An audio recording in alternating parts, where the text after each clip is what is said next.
آمنہ مفتی کی ایک خوبصورت تحریر جشن ریختہ کے حوالے سے جو انہوں نے لکھی، اس سے ایک بہت خوبصورت اقتباس شیئر کرنے کو دل چاہ رہا ہے۔ زبانوں کو دیس نکالا دے دیا جائے تو ان کے ساتھ ہی تہذیب بھی ہجرت کر جاتی ہے۔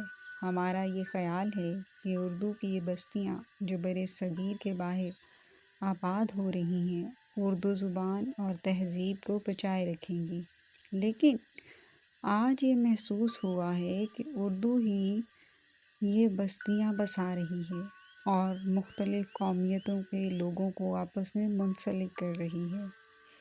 جب بہت سے اردو بولنے والے اکٹھے ہو جائیں تو ایسے سرسامی اور انقلابی خیالات کے علاوہ مجھے سخت بے موقع شعر بھی یاد آ جاتے ہیں۔ سن لیجیے۔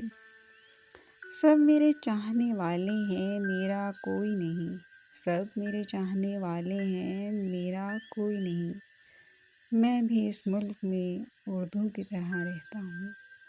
آمنہ مفتی۔